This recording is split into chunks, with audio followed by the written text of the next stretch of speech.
Hello everyone, myself is Falmari. Today we are going to discuss a simplex method. Learning outcome of today's session is at the end of the session students will be able to solve optimization problems of real life using simplex method. We can discuss first of all the procedure how to solve the given optimization problem using the simplex method. Suppose we have given a linear programming problem of the type the objective function is of maximization or minimization type subject to some m constraints. Here we have considered the constraints are of the type less than or equal to, that in some cases they may be of greater than or equal to type also, and all the variables are non-negative. The first step in the simplex table contains two things to verify. The first thing is that we have to check whether the given objective function is of the maximization type or the minimization. If the objective function is of maximization type, then there is nothing to do, and if the objective function is of the minimization case, then we can use the relation minimize z equal to maximize of minus z in order to convert the given minimization problem to the maximization one. So, confirming the objective function is of the maximization type is very important in the step number 1. And the second thing, we want to confirm that all the right hand side constant present in every constraint that must be non-negative. If we find any right hand side constant as negative, to that corresponding constraint we can multiply by -1 on both sides to convert the right hand side as negative, non-negative.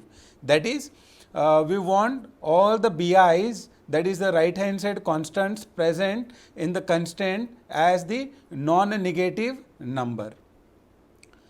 Then the step number 2 is of writing given linear programming problem in the standard form.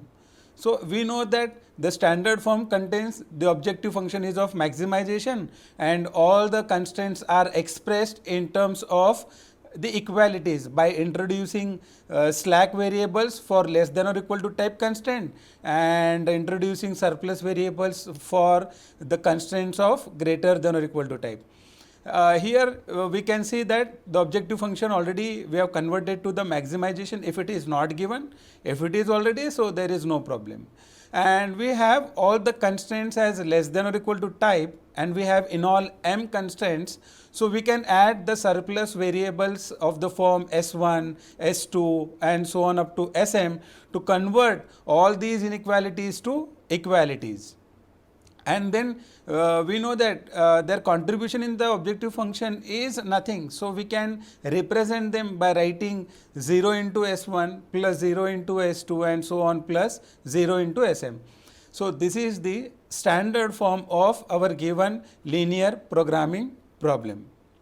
Now, the step number 3 is of finding initial basic feasible solution. We know that initial basic feasible solution is a one kind of a solution which is obtained by setting the original variables x1, x2, xn involved in our linear programming problem to 0 and finding the values of the slack variables s1, s2 and sm in terms of the right hand side constants. So, such a solution is called as initial basic feasible solution. So, here we have xn to xn variables, we can set up them 0, and when we put their value 0 in above standard form system 1, we get the value of a slack variable s1 as a right hand side constant b1, s2 as b2 and sm as bm. The variables x1 to xn are called non-basic variables and the variables s1, s2 so on up to sm are called the basic variables. Now, the next step is of setting the initial simplex table. In the initial simplex table, the first column is of the basic variables. Just we have seen that the basic variables are s1 to sm. Now, the second column is of the coefficients of these basic variables in the objective function.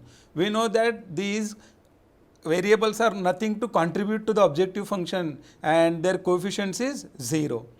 Next column is of the values of these basic variables in the initial solution. We know that S1 has the value B1, S2 has the value B2 and so on, Sm has the value Bm. Then next we write two rows, one is of the variables x1, x2 and so on up to Sm, and above to this row we write down the coefficients of these variables in the objective function. We can see that x1 has a coefficient c1, x2 has a coefficient c2 and so on, Sm has the coefficient 0. Now we are going to set up one matrix called as a body matrix, which contains the coefficients of all these variables in every constraint. We can consider a first constraint and write down the coefficients like a11, a12 and so on up to a1n, and in a first constraint S1 is contained, that is why its coefficient is 1, and remaining slack variables are not present in the first constraint, that is why their coefficient is 0. Similarly, writing for all the remaining equations, we get such a matrix. This is called as a body matrix. At last of this body matrix, we are going to calculate a Zj row, which is the sum of the product of this CB column and the corresponding Xj column.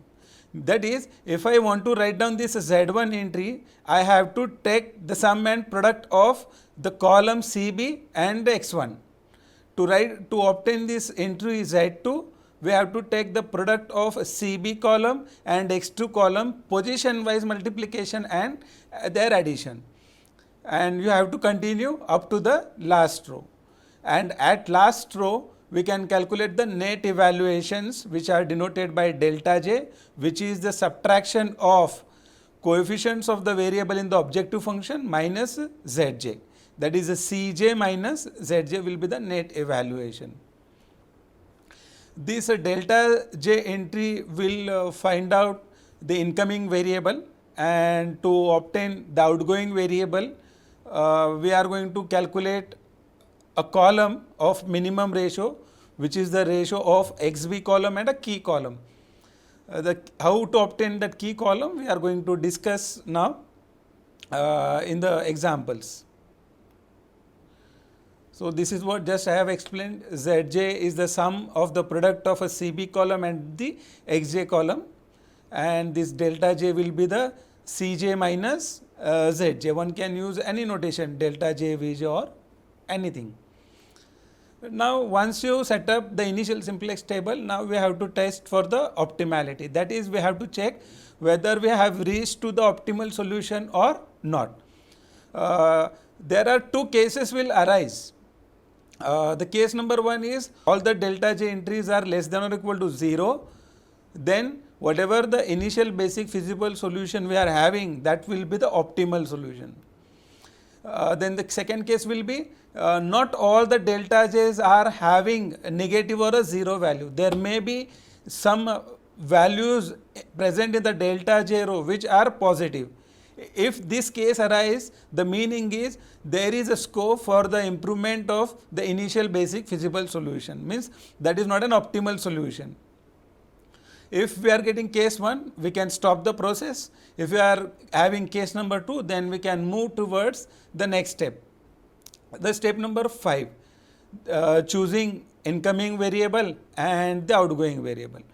If there is more than one positive value in the delta j row, then incoming variable is one that heads the column containing the largest positive value in the delta j row. We can represent that entry by the upward arrow, and the corresponding column is called as key column. That is, to decide incoming variable, we have to find out the largest positive delta j entry. We can represent that entry by the upward arrow, which is indicating that the corresponding column will be the key column, and the variable associated to that column will enter the basis. To identify the outgoing variable, divide each element of XB column by corresponding element of key column and write these quotients in last column labeled as minimum ratio. The row which corresponds to the smallest positive ratio is called the key row, and which can be marked like arrow like this. The basic variable in this row will be the outgoing variable. The element lying at the intersection of key row and key column is called as a key element, and we can place a circle around it. So there may be the case that in minimum ratio all the values are either 0 or negative. In such a case, the given linear programming problem has the unbounded solution. So there is no need to do further iteration. Means in minimum ratio column, all the entries are negative or 0, you have to stop the process, because the system has, or the problem has, unbounded solution. If we find minimum positive entry in our minimum ratio column, then we can move towards step number 6, that is improving our solution. So in the step number 6, we are going to introduce the incoming variable in the basis, and we are going to remove the outgoing variable from the basis.